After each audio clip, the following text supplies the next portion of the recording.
Video था, उस पिछले वीडियो में हमने इलेक्ट्रोस्टैटिक यूनिट स्टार्ट कर दी थी और 12th क्लास में इस यूनिट में जो 4 चैप्टर थे उसमें पहला चैप्टर हमने स्टार्ट किया। जो पहला चैप्टर था वो था अपने पास विद्युत क्षेत्र, और इसके अंदर जो टॉपिक हमने पहला स्टार्ट किया था वो था बेटा आवेश।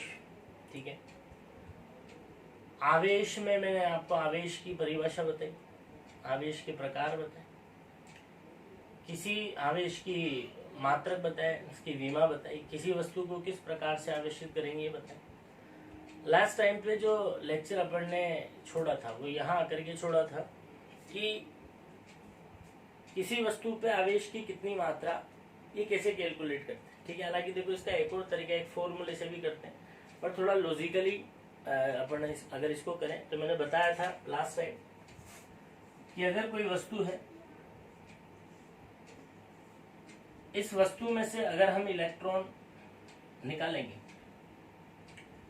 अगर इस वस्तु में से हम इलेक्ट्रॉन्स निकालते हैं, ठीक है, तो ये जो वस्तु है बेटा ये धनावेशित हो जाती है।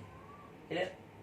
अब कब कितना धनावेश आएगा, तो जैसे मैंने बताया था कि अगर इसमें से एक इलेक्ट्रॉन निकाला जाए तो वस्तु पे धन आवेश आता है कितना, E प्लस ई।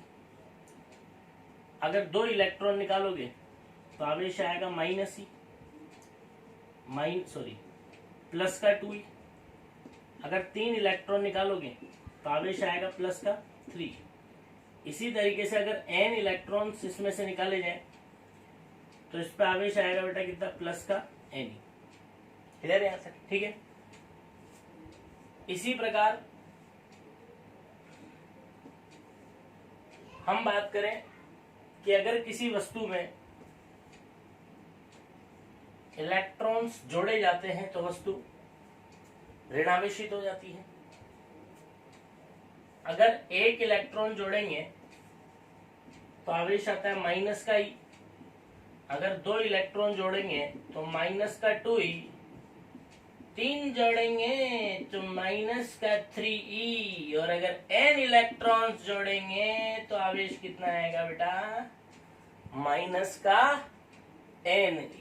यहां तक की चर्चा अपन ने कर ली थी। क्लियर यहाँ तक बात? ठीक है।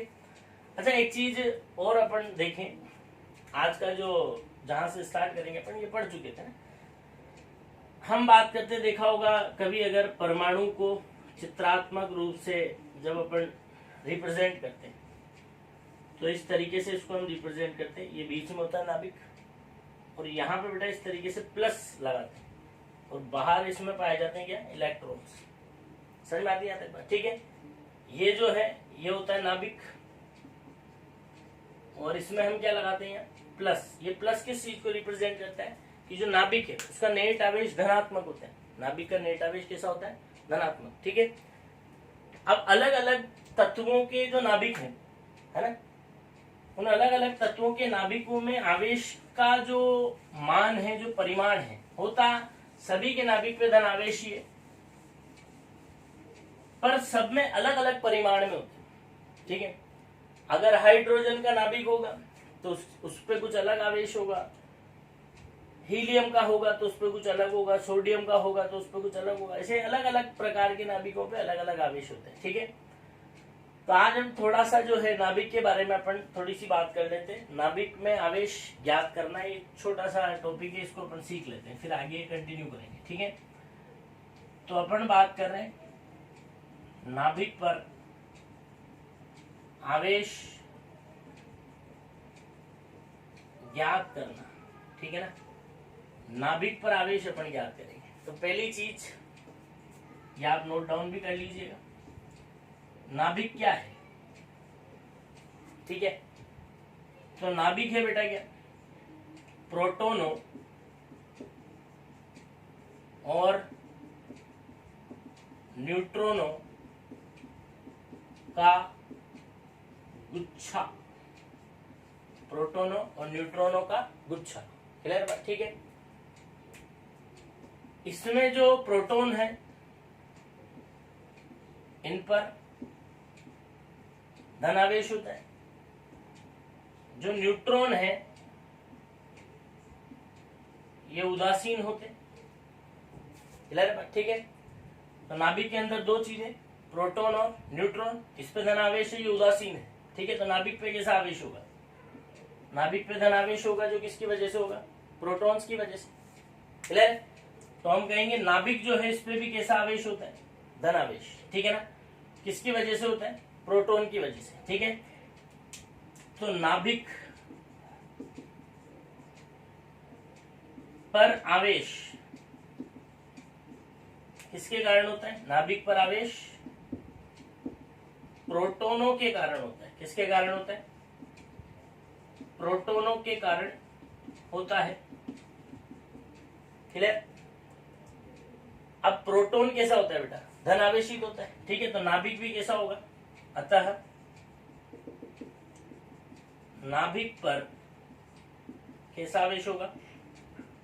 नाभिक पर धन आवेश होता है। ठीक है, अब किस नाभिक पे कितना आवेश होगा? धन आवेश होता है, प्रकृति तो अपने को पता है, चाहे किसी भी तत्व का नाभिक हो सभी पे धन आवेश ही होगा। ठीक है, पर अब जो चीज अपने को देखनी है वो क्या है कि किस नाभिक पे कितने परिमाण में आवेश होता है। क्लियर बात नहीं आता है? ठीक है, तो ये नोट डाउन कर लीजिए, इसे भी एरो लगा के लिख लेना।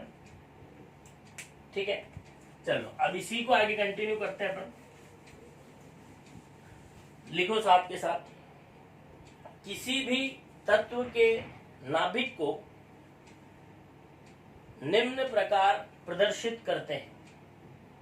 ठीक है, किसी भी तत्व के नाभिक को निम्न प्रकार प्रदर्शित करते हैं। कैसे प्रदर्शित करते हैं देखो। ठीक है, तो कोई भी तत्व हो उसका नाभिक जो है, मान लो कोई तत्व है एक्स। ठीक है, माना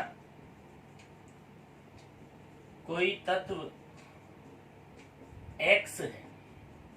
ठीक है, तो इसके नाभिक को लिखा जाएगा इस तरीके से ZXA। किस तरीके से लिखते हैं? ZXA। ठीक है, अब इस ZXA में कौन सी चीज क्या है ना? तो पहले हम बात करेंगे Z क्या है, फिर हम बात करेंगे A क्या है। ठीक है ना? तो बेटा जो Z है ये होता है परमाणु क्रमांक। क्या होता है? परमाणु क्रमांक। क्लियर यहां तक बात? ठीक है, और परमाणु क्रमांक उतना ही होता है जितनी क्या होती है? प्रोटोनों की संख्या। परमाणु क्रमांक किसके बराबर होता है? प्रोटोनों की संख्या के बराबर। क्लियर यहां तक बात? ठीक है, नेक्स्ट हम कहें ए जो है ये होती है द्रव्यमान संख्या। ए क्या होती है बेटा? द्रव्यमान संख्या। और जो द्रव्यमान संख्या है ये होती है क्या? प्रोटोनों की संख्या प्लस न्यूट्रॉनों की संख्या। ठीक है, हालांकि इससे अभी अपने को कोई लेना देना है नहीं। ठीक है, तो किसी भी तत्व के नाभिक पे कितना आवेश होगा, तो ये अपने को पता है कि भाई नाभिक पे जो आवेश है वो किसके कारण है? प्रोटॉन के कारण। क्लियर बात? ठीक है, तो नाभिक में कितना आवेश होगा? तो नाभिक में उतना ही आवेश होगा जितने उसके अंदर प्रोटॉन है। उन प्रोटोनों पर जितना आवेश होगा उतना ही उस नाभिक पर आवेश होगा। जैसे जनरल अगर हम बात करें, ये जो नाभिक है ये किसी भी तत्व एक्स का जो है नाभिक है, इसके नाभिक में प्रोटोनों की संख्या कितनी है? हाँ बोलो, प्रोटोनों की संख्या कितनी है? जेड। अरे सही है ना? अब प्रोटोनों की संख्या अगर जेड है, ठीक, तो इन जेड प्रोटोनों पर जितना आवेश होगा इस तत्व के नाभिक में भी उतना ही आवेश होगा। अब एक प्रोटॉन पर आवेश होता है कितना? प्लस ई। तो इस नाभिक में प्रोटॉन कितने? जेड। तो इसके नाभिक में कितना आवेश होगा? ठीक है, तो हम कहेंगे इसके नाभिक में आवेश चार्ज क्यू किस पर? एक्स पर। कितना होगा बेटा? एक पे कितना होता है? प्लस ई। ठीक है, तो जेड पे कितना होगा? प्लस का जेड। ठीक है, मतलब सीधा सीधा सा आप इस तरीके से समझ लीजिए कि जब भी किसी भी तत्व के नाभिक में अपने को आवेश निकालना होता है तो हमें करना क्या है? उसका जो परमाणु क्रमांक है, ठीक है, उसको प्लस ई से मल्टीप्लाई कर देना है। ठीक है, जैसे अपन एग्जाम्पल लें, एग्जाम्पल के तौर पे अपन ले, मान लो जैसे मैं सबसे पहला लेता हूँ हीलियम। हीलियम का नाभिक, ठीक है, तो इसको इस तरीके से रिप्रेजेंट करते हैं 2He4 हीलियम का नाभिक। ठीक है, अपने को बताना है कि इस पर कितना आवेश होगा। तो क्या बताया मैंने? दो इसका क्या परमाणु क्रमांक, मतलब इसमें दो प्रोटॉन है, प्रत्येक प्रोटॉन पे कितना आवेश होता है? प्लस ही। तो इसमें दो प्रोटॉन है तो इसमें आवेश कितना होगा? तो हम कहेंगे हीलियम पे जो आवेश है, ठीक है, कितना होगा, डायरेक्टली लिख देता हूँ, क्यू कितना होगा बोलो, प्लस का 2e, ई मतलब पता ही है ना 1.6 इंटू 10⁻⁻19 कूलम, ठीक है।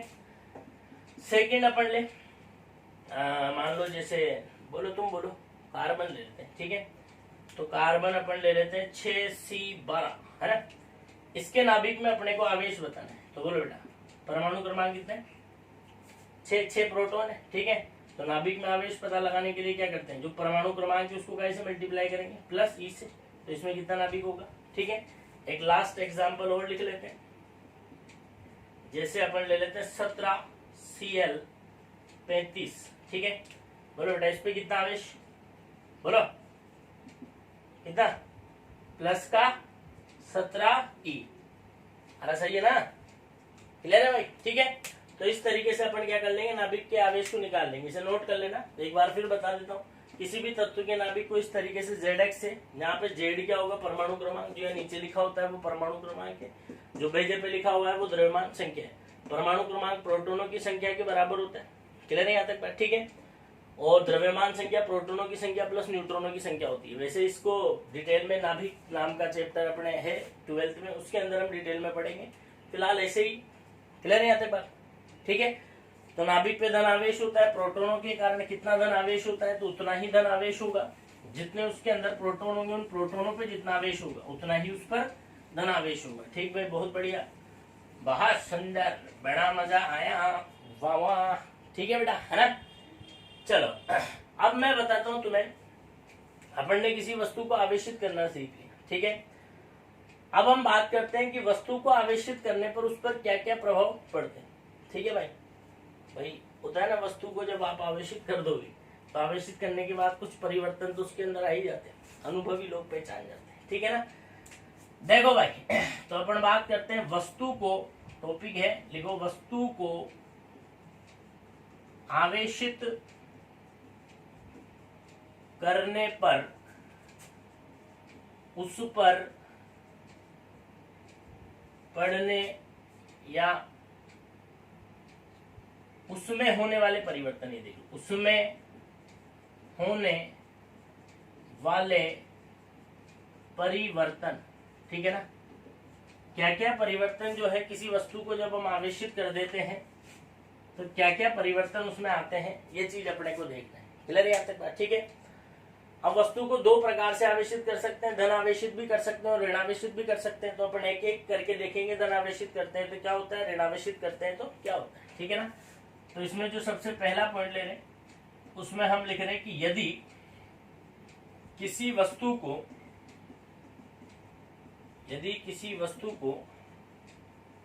धन आवेशित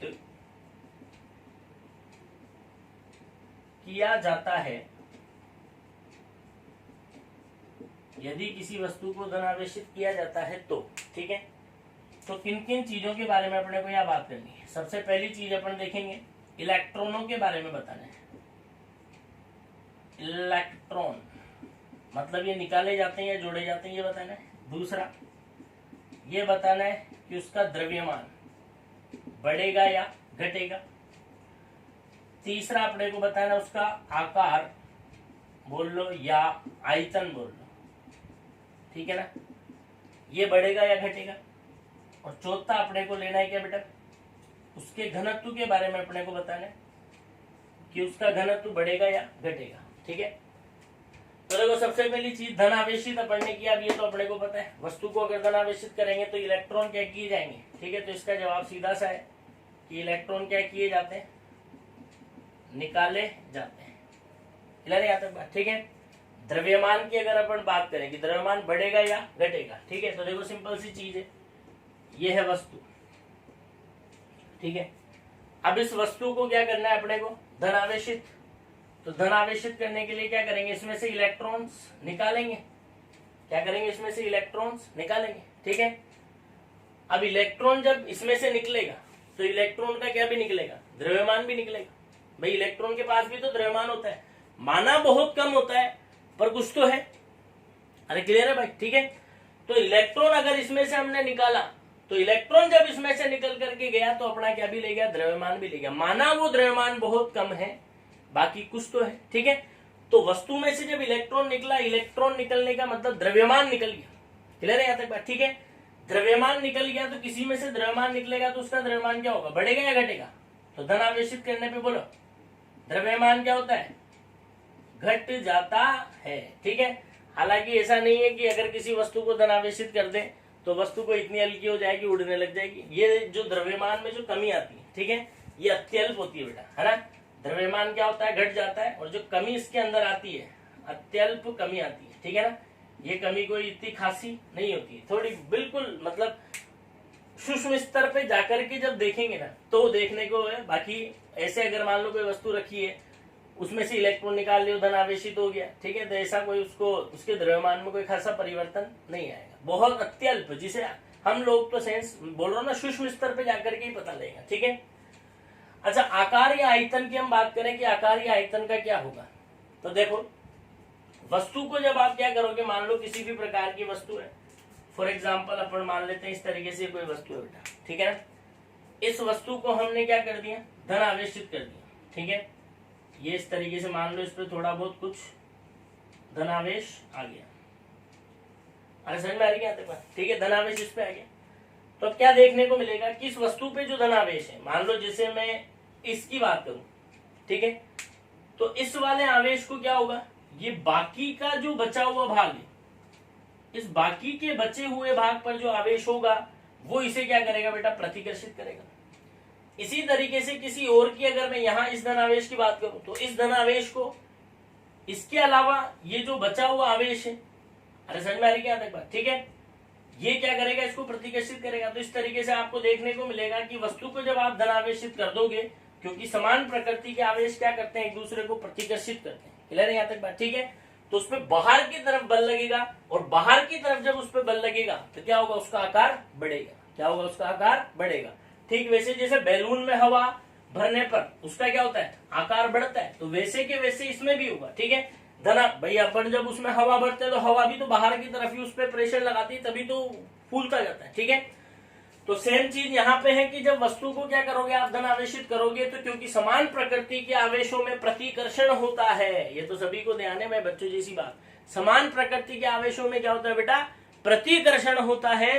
प्रतिकर्षण होने के कारण उस वस्तु पर बाहर की ओर क्या लगेगा, परिणामी बल लगेगा, और उसका आकार क्या होगा, बढ़ेगा।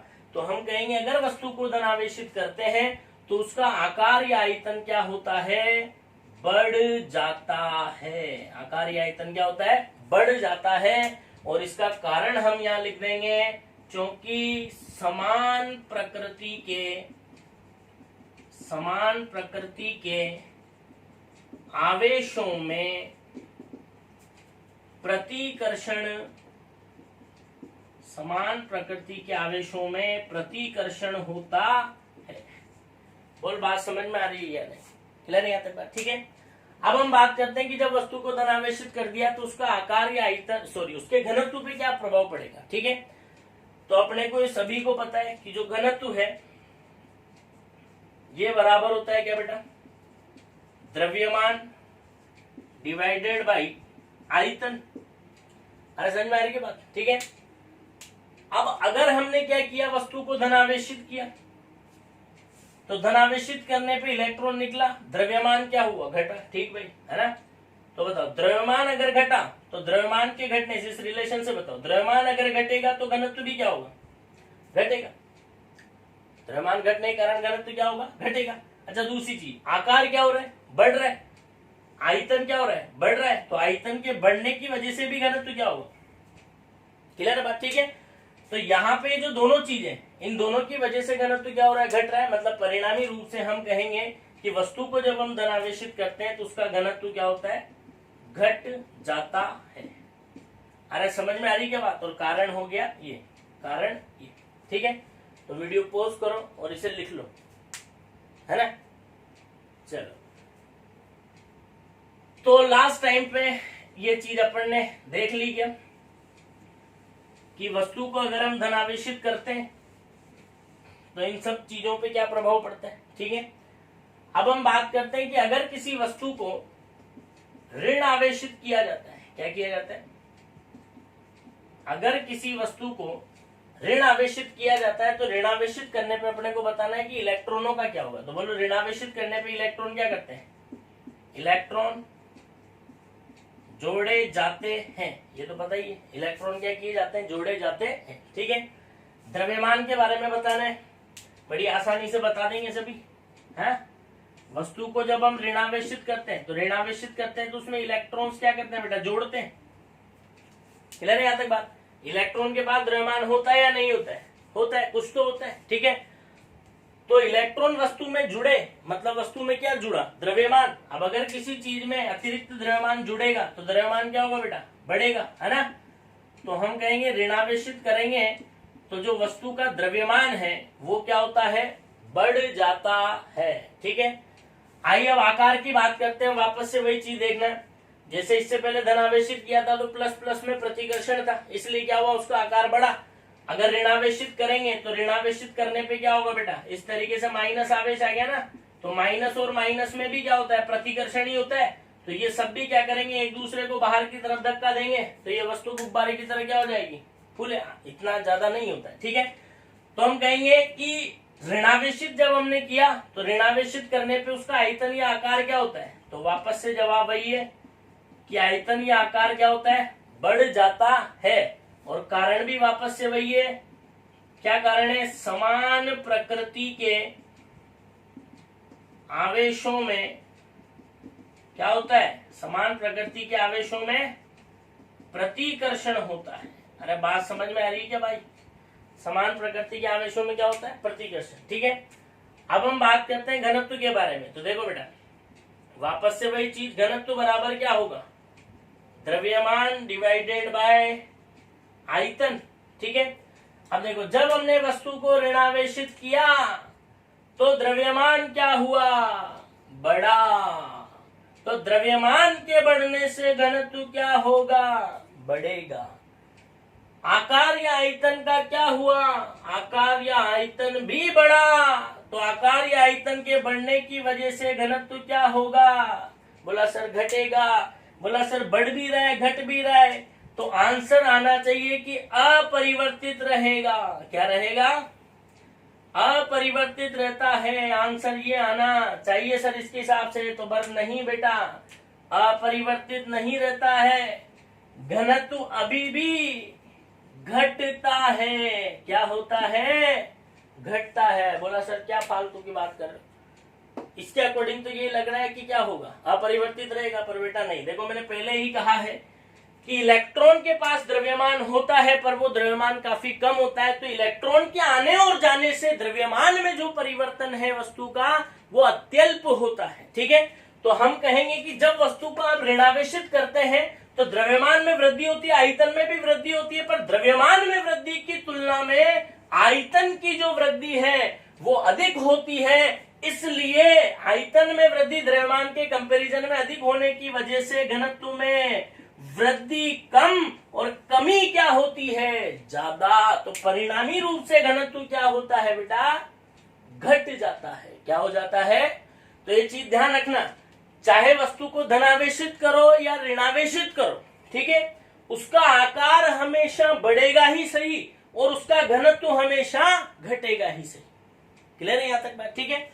चलिए नोट कर लीजिए, पॉज कर लीजिए, नोट कर लीजिए, लिख लिया, ठीक, बहुत बढ़िया, है ना। तो इस तरीके से अपन ने देख लिया कि वस्तु को जब हम आवेशित करते हैं तो आवेशित करने से वस्तु पे क्या क्या प्रभाव पड़ते हैं, ठीक है।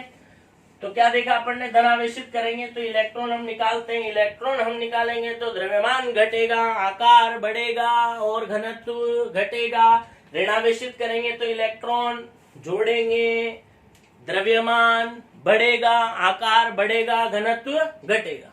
क्लियर है यहाँ तक बात, ठीक है। चलिए बहुत बढ़िया, बहुत सुंदर, बड़ा मजा आया सर, वाह वाह, है ना। अब थोड़ा सा एक आध क्वेश्चन इसके अंदर अपन देख लेते हैं।